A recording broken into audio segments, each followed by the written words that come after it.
everyone, welcome to my channel Maahir Satnani. Today I am going to tell about two types of houses, Kutcha house and Pacca house. This is our Kutcha house. It is made of clay, straw and bamboo. It is called a hut. It is mostly found in villages. It is not so strong. Now, this is our Pacca house. It is made of bricks, steel and cement.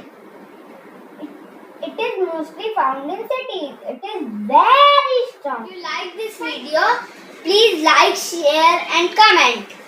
And don't forget to subscribe to my channel. Bell icon पे click करना ना भूलें. Thank you.